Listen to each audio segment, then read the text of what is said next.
Smack, गांजा और NDPS act के तहत आने वाले सभी मादक पदार्थ बेचने वालों के साथ जो इनका सेवन करेगा उस पर भी होगी कानूनी कार्यवाही।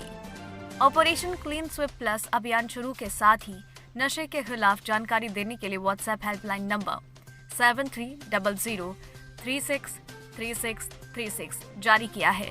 पुलिस उपायुक्त पारिस देशमुख ने बताया है कि वर्तमान समय में लोगों की नशे की प्रवृत्ति बढ़ती जा रही है। बढ़ती नशे की प्रवृत्ति के कारण लूट, चोरी, चेन स्नैचिंग, मोबाइल स्नैचिंग, महिलाओं के साथ छेड़छाड़ जैसे अपराधों में बढ़ोतरी हुई है। अब नशा करने वालों के खिलाफ जिले में युद्ध स्तर पर लगातार कार्यवाही की जा रही है, जिसके चलते 1 जुलाई से ऑपरेशन क्लीन स्वीप प्लस चलाया गया। उसी के तहत अब तक 353 नशेड़ियों के विरुद्ध कार्यवाही हुई है। थाना गलता गेट में 35 में नशेड़ियों को गिरफ्तार किया है। थाना शास्त्री नगर में 24 नशेड़ियों को गिरफ्तार किया, जिनमें से 7 अभियुक्तों को जेल भेजा गया। थाना संजय सर्कल में 21 नशेड़ियों को गिरफ्तार किया। थाना माणक चौक 14 नशेड़ियों को गिरफ्तार किया। थाना नाहरगढ़ रोड 12 नशेड़ियों को गिरफ्तार किया। थाना जालूपुरा में 10 को गिरफ्तार किया। थाना रामगंज में 3 को, थाना कोतवाली में 3 नशेड़ियों को गिरफ्तार किया। थाना भट्टा बस्ती में 4 नशेड़ियों को, थाना विद्याधर नगर में 1 नशेड़ी को, थाना आमेर 1 नशेड़ी, थाना ब्रह्मपुरी में 1 नशेड़ी को गिरफ्तार किया गया। नवभारत समाचार जयपुर राजस्थान से अशोक शर्मा की रिपोर्ट। उत्तर पुलिस द्वारा 1 जुलाई से ऑपरेशन क्लीन स्वीप प्लस ये चलाया गया है। ये अभियान जितने भी व्यक्ति नशे का सेवन कर रहे हैं, चाहे वो स्मैक का नशा हो, चाहे वो गांजे का नशा हो, चाहे वो चरस का नशा हो, तो जितने भी एनडीपीएस एक्ट के अधीन जितने भी परिभाषित नशे हैं, वो नशे का सेवन जितने भी लोग कर रहे हैं उनको चिन्हित करना और यथोचित उनके विरुद्ध नियमानुसार कार्रवाई करना। ये अभियान हमने 1 जुलाई से शुरू किया। इस अभियान की तैयारी के रूप में हमने फील्ड से हमारे रिकॉर्ड के आधार पर हमने लोगों की छटनी करके सूचियाँ बनाई। सूचियाँ हमने थानों पर दी, इनकी बैठकें की और उसके बाद ये अभियान हमने लगातार 1 जुलाई से किया है। आज 6 तारीख है, तो 5 दिन की कार्रवाई 305 नशेड़ियों को हमने 151 की धारा में हमने गिरफ्तार किया है। 14 हमने प्रकरण एनडीपीएस एक्ट में दर्ज किए गए हैं। ऐसे नशेड़ी जिनके विरुद्ध कोई आपराधिक प्रकरण है, ऐसे 8 लोगों को हमने धारा 110 सीआरपीसी में पाबंद किया है। पाबंद करने के पश्चात यदि ऐसा कोई अपराध कारित करने की चेष्टा करते हैं तो उनके विरुद्ध धारा 122 सीआरपीसी में जेल भेजने का भी प्रावधान है और वो कार्रवाई मजिस्ट्रेट के समक्ष की जाएगी। इस पूरी कार्रवाई में न्यायालय ने भी 35 लोगों को जहाँ पे जमानती नहीं आए उनको जेसी किया है, उनको लंबे समय तक जेल में रखा गया है। ये अभियान लगातार चलेगा। इसकी दूसरी कड़ी में हम सभी जनमानस को इस अभियान के साथ जोड़ना चाहते हैं। आगामी आने वाले दिनों में सभी थानों द्वारा हर एक मोहल्ले में मोहल्ला स्तर पर बैठकें होंगी। उन बैठकों में नशे के दुष्प्रभाव संबंधित प्रचार प्रसार भी किया जाएगा। साथ ही जयपुर कमिश्नरेट का पुलिस व्हाट्सएप हेल्पलाइन नंबर ये भी हम सभी से शेयर करेंगे और हमारी सभी से गुजारिश रहेगी कि इस हेल्पलाइन नंबर पर नशे से संबंधित जो कोई भी सूचना है, चाहे वो नशे का सेवन करने वाले व्यक्ति के संबंध में हो, नशे का सेवन करने वाली जगह के संबंध में हो, या नशे का बेचान करने वाले व्यक्ति या ऐसी कोई भी संबंधित सूचना जिससे नशे के विरुद्ध कार्रवाई हो सकती हो, ऐसी सूचना आम जनता बेखौफ होकर इस व्हाट्सएप नंबर पर भेज सकती है। आपकी सूचना पूरी तरह गोपनीय रहेगी। केवल क्रक्स जो है वही आगे फॉरवर्ड किया जाएगा।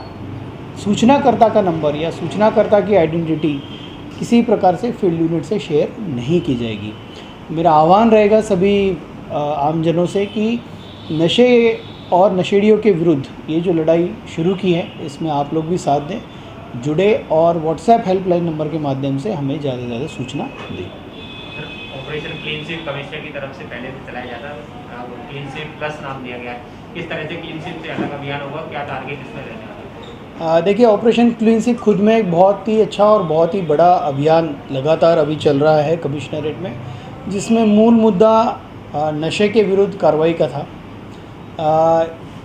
क्लीन स्वीप प्लस इस ऑपरेशन क्लीन स्वीप का एक छोटा सा हिस्सा है जिसमें हम फोकस कर रहे हैं डिमांड की तरफ कि नशे के कारोबार में डिमांड कौन रेस कर रहा है। डिमांड वो लोग रेस कर रहे हैं जो नशे का सेवन कर रहे हैं। तो ऐसे जो भी व्यक्ति जो नशे का सेवन कर रहे हैं उनको चिन्हित करना, उनके विरुद्ध नियमानुसार कार्रवाई करना, ये इस अभियान का मूल फोकस है। तो थाना स्तर पर किस तरह से सेलेक्ट करेंगे लोग? कुछ अलग प्लेसेस बने हुए हैं यहाँ पर कंज्यूम करने वाले इकट्ठा होते हैं, और इस तरह की कोई थाना स्तर पर? पहले चरण में हमने जब मोहल्ला मीटिंग ली थी तो उसमें कई लोगों ने ये बात उठाई थी कि भाई उनके मोहल्ले में, उनकी कॉलोनी में, उनकी गली में ये समस्या लगातार बनी हुई है, जिस पर उन्होंने इनपुट मारी, जगह भी चिन्हित कराई और लोग भी चिन्हित कराए।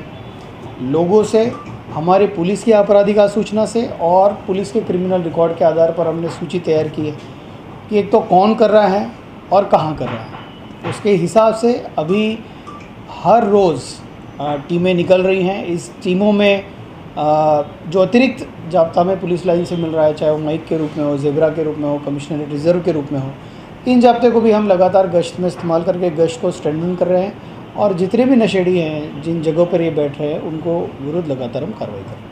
एक चीज़ सर, ये नशा जैसे स्मोक का हो गया, तम्बाकू हो गया, इसको तो पुलिस प्रशासन पकड़ता है। एक मेडिकल स्टोर से भी नशा होता है, तो वो ड्रग्स ऑफिसर के पास जाएगा या पुलिस भी उस पर कार्रवाई करेगी? देखिए, जहाँ पे मेडिकल स्टोर की बात है, जो शेड्यूलाइज ड्रग है, जहाँ पे अगर शेड्यूल की कोई पालना नहीं हो रही है तो वो ड्रग ऑफिसर के पास है।